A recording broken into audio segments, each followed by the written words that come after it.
Please welcome our Tucson Citizen panelists. Hey, Joe.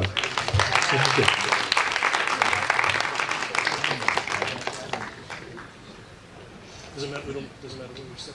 And interesting that film came out the same year that the Citizen closed. Okay,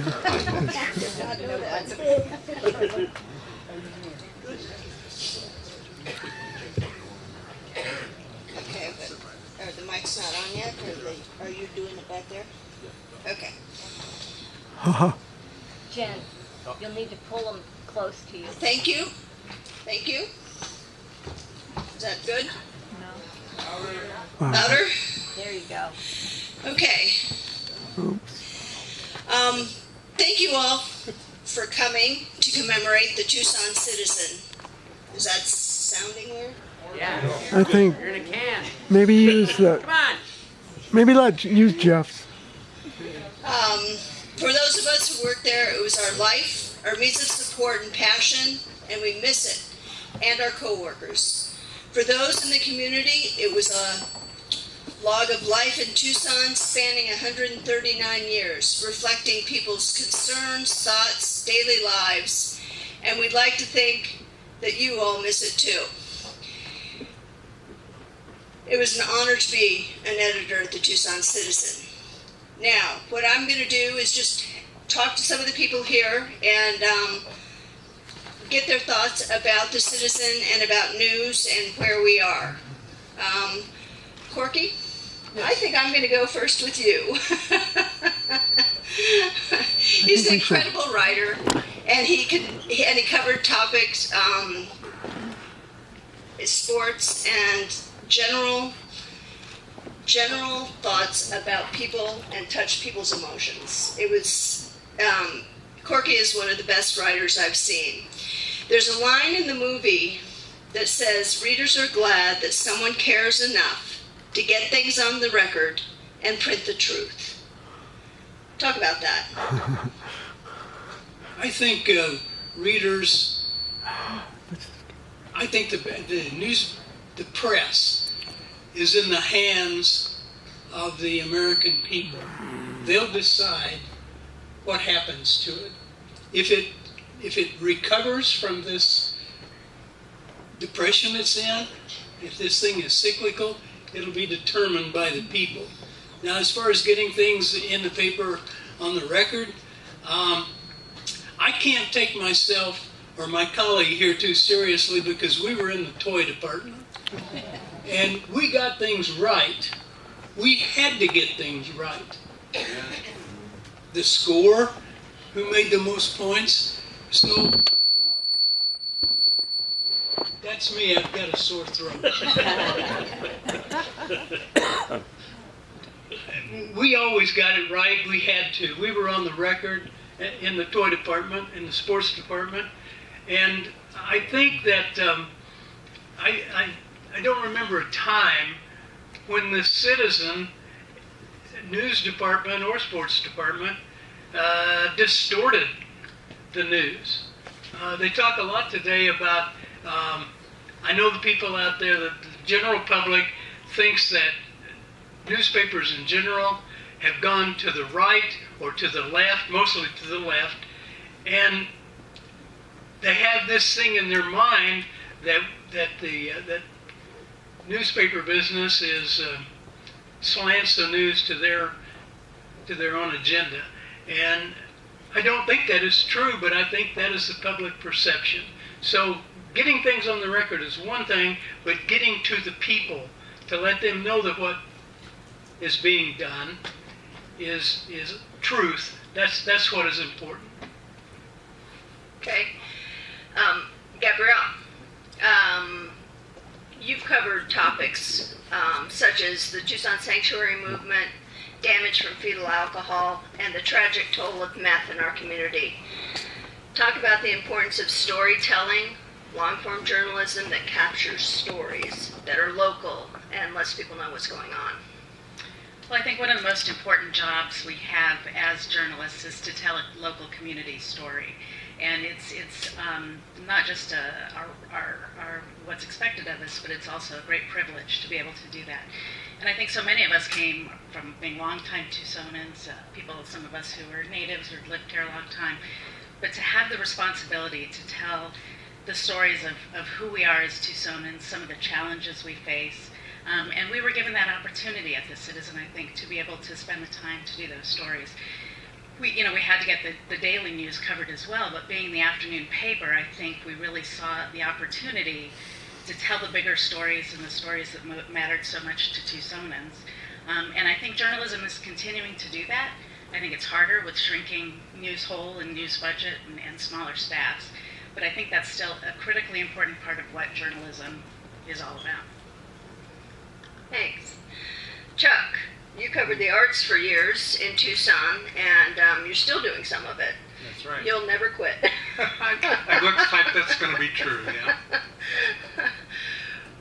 What do you miss most that you think that the Citizen provided Tucson? Well, I personally miss the different views of the arts writers, the critics, the film reviews, and there's just not that diversity of opinion. And there was also a lot of competition even in arts. We weren't trying to capture the facts so much, but we were definitely trying to get the flavor and the atmosphere and those kind of qualities that go into performance. And that kind of writing is gone. It's just over. And in fact, the Star and the Weekly now don't even do much of that reporting.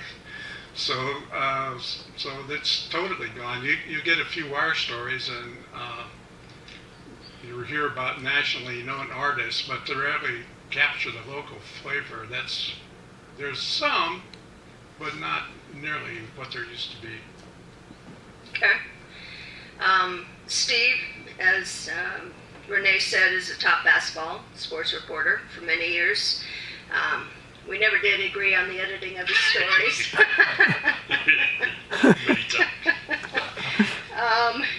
He works in such a competitive area, and so why don't you talk about competition and what you felt like it did to have two newspapers and the news stations and all vying for the same stories sometimes. Well, let me first say that working for the Citizen for 23 years was probably the best time of my life. Traveling with Corky and having those fun stories that we can talk to. Traveling with Cisco, who was with me a lot for games. Fantastic time of my life. I'll remember it until I die. I still talk about it in my radio show with Corky and crazy stuff we did. Competition to me was fantastic. I kind of loved living it. There were times when I'd get beat. I remember calling Lute a time or two at 6 in the morning, talking to Bobby and saying, could you get Lute on the phone? And she became my friend because her and I talked a lot on the road. But I won a lot of battles too, and those were the best times of my life because my bosses, Peter Madrid, Chesnick, would acknowledge that.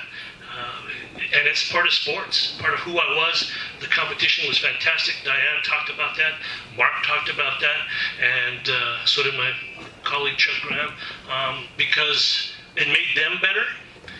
It made us better. And I think the city benefited from it tremendously. I don't know if they benefit it now anymore, not to slight the Star. But I think they would agree that we made them better and they made us better. Okay. And Dylan, you're kind of on the forefront of the new media, the new frontier for news reporting and publishing. How has the gathering and presentation of news changed, and what do you see in the future? I think, in a way, the news cycle has kind of gone back to where things were decades before I started working at the Citizen, when people would put out multiple editions a day in every newspaper. There wasn't just one newspaper a day. There were many newspapers every day. As you chased stories, you would update them and come out with that the final edition stamp when you finally had everything you thought you could get in for that day. And online is a little bit more constant than what newspapers turned into, where we were just working for that single final edition every day, and we didn't really keep on going with chasing every story until the next edition. But what we try and do at the Sentinel is take a breath, put things more into context, and get away from the cliche of the internet where everything's quick and short and maybe not quite as fleshed out as it should be. Okay. So do you see positives in news and online, or are we fighting losing battles sometimes? Both of those things are true. Certainly the state of news today, whether it's national news or local news, which is the thing I really am passionate about, is not good. Renee was talking before the movie about the number of journalists that were laid off that year that the Citizen shut down in 2009. Just so far this year, more than 3,000 journalists at all levels of the industry have been laid off. Wow. It's that's leaving a huge hole. But I think there are some very compelling signs about how the news industry is being rebuilt in a way that I think is maybe long term going to be a whole lot healthier than the sort of chain conglomerate ownership that was only interested in taking profits out of communities and not interested in investing in the success of where they were. And what websites like the Sentinel are popping up all over the country. There are hundreds of us, and I think that is what we need, especially at the local level. Chuck, you do some blogging, and how is that different? You know, it's kind of, he hits send, and that's kind of the end of the story there, because it goes into the paper immediately, and it's published. That's what blogging is. It is, and it's a lot more immediate, which I think Dylan was talking about, and they talked about the speeded up news cycle, but you get kind of a rapport back and forth. There was a fascination for a time, I think, with like citizen reporting and that sort of stuff on the social media. The one social media I read is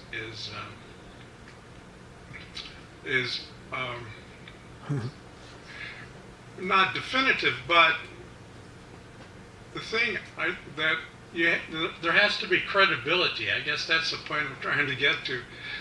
That you don't have, and we don't have right now too much. There's a lot of information out there, but not a lot of credibility. So I think that's the part that's missing. And blogs are fun, but they're not really official. They're not credible. They haven't been adjudicated. We don't know the truth from the opinions and attitudes. So that is kind of the dangerous part. The colorful parts are certainly there, though. It's a lot of fun. I'm hooked on those things just like everybody else. Can I expand on that real quick? Yeah. Most of us in that room, I think there were like 65 of us at the end, and most of us went to journalism school and kind of got acclimated into the business for a long time. We went to J school. Today you have people who go to Google school and Google stuff and then write about it, and that's where the business is going, which is not good. Which is not good. Rewriting press releases.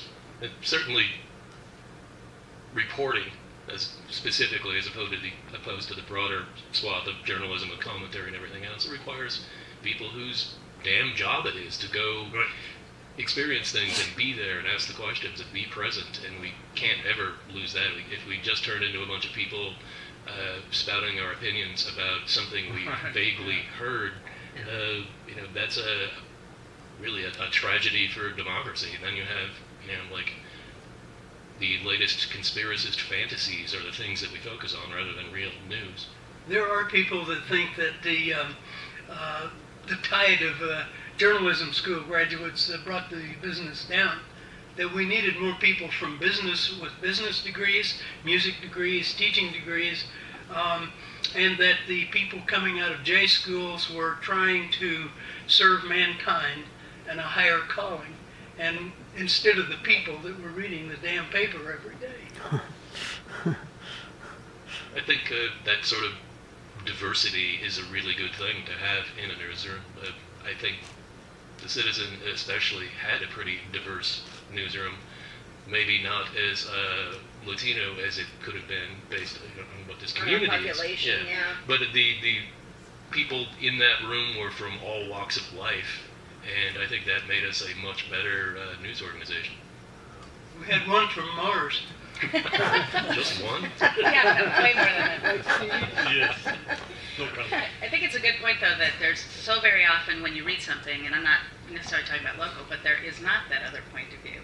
The stories are really missing that today, and I think you would never have gotten a story through before that was just one-sided and didn't have that other point of view.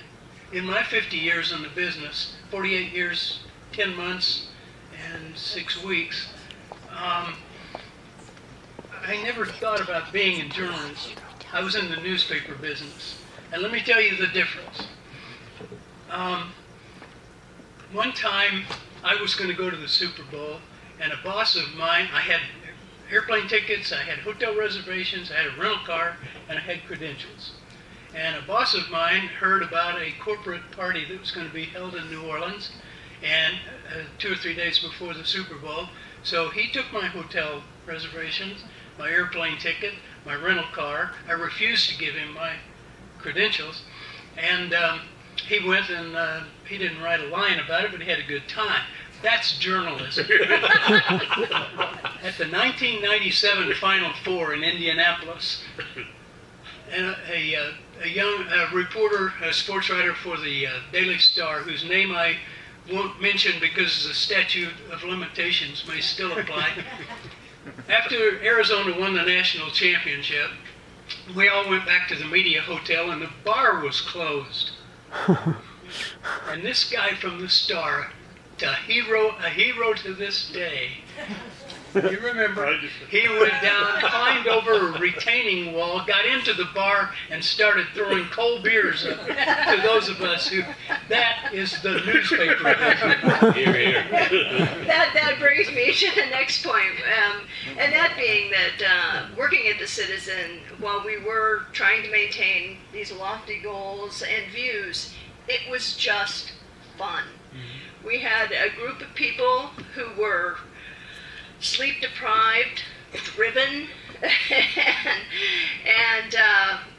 but we had an interesting assortment of characters, editors, and incredibly talented people who worked there. Quickly, just give us a fun story from working at the Citizen.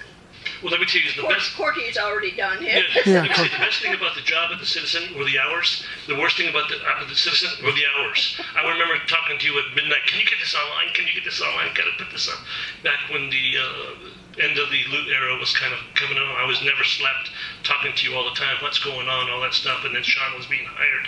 But my best time really didn't happen on the newsroom. And I talked about this with Corky maybe 2 weeks ago when he was on the show. We'd go to San Francisco. We fly into San Francisco together, arrive, get a rent-a-car, and the first place we'd go was to a Mexican restaurant that served burritos like this. They were huge. They were huge. And we were the only 2 guys from Tucson to go to San Francisco to eat burritos. That big. True story. That's true. Very true. But it was all part of the group, because Cisco and I would travel and we'd do go to things, go to have great meals, and then go to the games and spend till about 3 in the morning because he had to transfer photos. I had to write the story, so you guys had be ready for it at 6 in the morning. You know, not just one story, 2 or 3 stories. A lot of crazy. And we were kind of the guys on deadline, even though it was a deadline of 3 hours, 4 hours. We rarely slept, but it was a blast. If I could do it tomorrow again, I would do it tomorrow. Anybody hiring? Chuck? Yeah, my stories are kind of like that too. The movie that we saw today definitely had that right about all these different personalities who could probably not ever get a job anyplace else, but they're all in that newsroom and they're all doing different things, and they know what they're doing, but they also needed that freedom that you get in a newsroom like that. And the editor, you can say stupid things, and the editor accepts that. It kind of comes with the territory. And my hours generally were like 2 in the afternoon or so till about midnight, and a lot of times in there Mike Wyckoff would be in there doing copy, and we'd be there at midnight, and then we'd get off work, and then we'd go bowling right down the street. Because they were bowling until 2 in the morning. You could do that back in the 80s. And so that was just one of my sidelines. Midnight bowling, yeah. I remember Yoni Posner was a photographer at the Citizen, and she and I did, I don't know, we spent about 6 months doing a series on parents of murdered children and how they supported children who'd been, the families of people who'd been murdered. And one was a beautiful young woman who'd had a baby, I think junior year of high school. And it was a terrible tragedy, but the father of the baby did not want to pay $50 a month for diapers. And so he and his buddy cooked up a plan to have her killed, and actually did kill her. So we spent a lot of time with that family. And then probably, I'd say about a year later, the guy's in prison, and I happened to be about 8.5 months pregnant at the time, and the young man had escaped from prison. And so Yoni and I, the family was completely terrified. I saw it on the 10 p.m. news, and I called the family, and they were all hanging out at the house, and they were, looking for the guy because he had run off. And so Yoni and I went over to the house about 11 o'clock at night, and we were with the family, and of course they were completely devastated and telling stories of the young woman, and her little child was there, the child of the victim and the killer.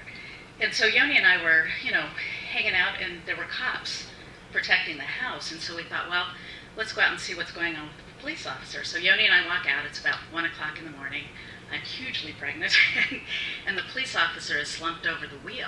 And we just completely panicked, and we were completely sure that the killer had come back and had killed the police.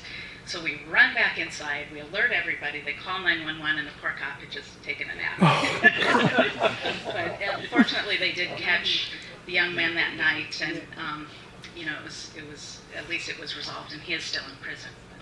Can I tell a quick Yoni story? Go ahead, it might be the same one. I was at a Tucson Toro game one time, and I went down to the behind the backstop and sat in the grandstand just for a little bit. And Yoni was taking pictures, and she was out on the Was she on the dugout? between the dugout and home plate, a dangerous place. They can't go there anymore, but she was there, and it was about the top of the eighth or bottom of the eighth inning, and she saw me up in the grandstand, and she said, "Hey, Corky, this is the dullest damn baseball game I've ever seen. Do you know these guys don't even have a hit yet? The guy's pitching a no-hitter. And if you know baseball, you never mention a no-hitter, even if it's in your own dugout." And Yanni's screaming this, and the Toros start throwing gloves at her. Dylan, what about you? I've got two quick ones. One of the enduring things that made me laugh my ass off from the newsroom was, remember Judy Carlock's little dog, Abby, who every once in a while would get loose and run up and down between the desks and all over. And one time when we were chasing her, she was zigzagging through, and she ran back into editor and publisher Mike Chehawk's office and pissed all over his shoes. Oh, poor boy. Is that right? The other one's a Chehawk story too, which is just about the passion that people have for reporting once it gets into your blood. There was a early morning when a bunch of TUSD students were walking out in protest, and Mike got really into this story, and he took out his cufflinks and rolled up his sleeves, and I think he was at your desk, and just sat down and started typing madly as people were feeding him information. Yeah. And that's, what we live to do is find information and tell stories. Sometimes they're true. I want to ask you to tell one that is a little bit more of a fake news story. Jeff Smith? Yeah. That's an old yarn, but yeah. That's one that made us, every time it came up, we'd laugh our asses off for hours afterwards with the punchline. An old reporter, this was probably back in the early 80s. He was a reporter Jeff Smith, and he was sent to cover the rodeo parade, and a lot of the reporters didn't feel like that was their thing to do, but he went out there, and he was covering it. He got the quotes from all the people going, "Wow, this is great, love it." And then at the very end, he just made up a story that he thought would make the editor laugh. He said, he interviewed this garbage man from New Jersey who said brought his family out here because they'd never seen a horse before. And the editor, of course, looked at that, didn't see the joke, and said, "This is gold," and put it in the lead. On the Clydesdales. And then also, yes, that one was the other part of it, because we were reporting on the parade before it happened in order to get the edition out. He said that there was a big roar of approval when the Clydesdales went through. Well, they were stranded on the other side of the Gila River. Never made it to the parade. Where all the children laughed and cheered. Yeah. Okay, enough of us talking. Do we have any questions from the audience? People who would like to, and Renee has a mic, and we do have to wrap up. Jeff said in like about 7 minutes. 7 minutes, yes. So if anybody has a question, raise your hand. No question? Oh, someone. Ooh, great. What about the Goldmine of the archives? Now, we were able to access them before, and I've heard, I haven't tried, but I've heard you can't. Anybody know the situation? If it's coming back, do you have or? an update on that? I've got a bit of an update. The TucsonCitizen.com website vanished in January. That no longer exists. The URL still resolves, but there's nothing to be found there. I never got any sort of adequate explanation from anybody, either here or at Gannett Corporate. But because I wrote up that story after giving them a couple of weeks to fix things, you can now find them at the Internet Archive. It's the I'm coming up with the other name of it. But, Wayback. Wayback, yeah, the Wayback machine is run by the Internet Archive, and that is like snapshots of the website. So the last several years of those snapshots contain everything that was on the website, because of course for the last 4 or 5 years of its existence, it wasn't getting updated at all. But all those stories can be found. You just have to go a little bit more. It's a bit more of a circuitous route to get to them. Deep search. Yeah. And the print archives and the microfiche, that all still exists, and it's at the building down there. And we'll see what happens when they move from the building. When they sell it and move. I don't know what's going to happen. I think it's a treasure trove, and I did try to get it placed with the Historical Society, but that was met with failure. I do love the Star's use of the citizen photos, Yes. old citizen photos. Rick Wiley and Fred Arise, I have spent a lot of time Yes. just mining these incredibly And valuable photos. And I running think them. there are people at the Star who see the value and the historic value of both the clips and the microfiche and the photos. I mean, the photos are amazing. Anyone else? Oh, yay. That begs the question with the Oh, wait for the mic. Oh, Let's get this one, and then we'll work you in. sorry. I want to ask Dylan Smith if he has any proof that I ever took off my cufflinks in the news. There was no photo was taken. I have a distinct memory of that. Maybe they were a little bit loose and you had them shoved out. But, you had your forearms poised to type that day. There was one down here. Renee, one down here. Yeah. Where is it? Right Who there. is the person? Here we go. Yeah, real quickly, at the LA Times, they always had a haunt where all the reporters would go after the bar. It was across the street from the Times. Did the Tucson Citizen have a place that you all had? One of you mentioned the bowling alley, but was there any other place that you guys found yourself?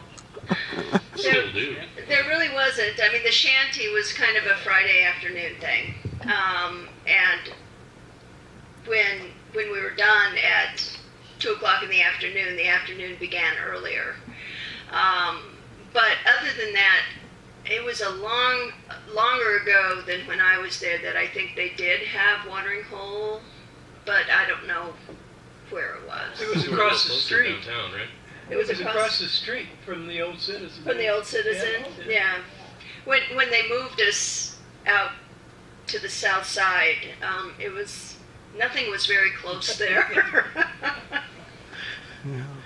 Just because the newspaper's been closed for 10 years isn't going to keep PK Weiss from going to the shanty at That's exactly true. 5 o'clock on Friday.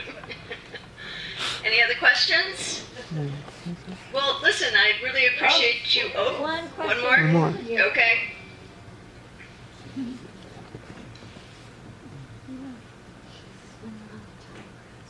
Okay, I'll be quick. So first of all, I want to say I was at the Citizen for a brief time, and it was an honor and a privilege really to work with all of you, as well as many of the people in the audience here. This is more of a comment. When the Citizen closed 10 years ago, it wasn't just the closing of a feisty, great little newspaper. It was it was when Tucson stopped being a two-newspaper town, and you all have sort of hinted at that.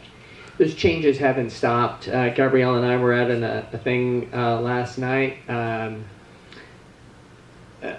retirement party for one of our colleagues at the Star who accepted a buyout. There's a lot of discussion about the changes happening there, and the Star being printed in Phoenix now. That the changes that led to the Citizen to close they're still happening. They're still affecting the industry that really shaped us and Tucson and America really so much. So they haven't stopped. But I think the loss of that competition really has been felt by people. I've been on both sides. I as a reporter who covered institutions like government, and then working for a government government officials who were covered by newspapers, things changed, and that is if this is a moment of sadness for the Citizen, it's also a moment of sadness for the loss of a two-newspaper town, because there aren't too many of those that exist anymore. No, there aren't. No. Okay. Well, I want to thank you all, and I especially want to thank Mike Chesnick, Renee Schaefer-Horton, and the School of Journalism for doing this. And again, there is a gathering if you all want to talk to people at the Arizona Inn. And so just immediately after this, you can wander down there, and I don't know if the piano player's playing tonight. But thank you very much.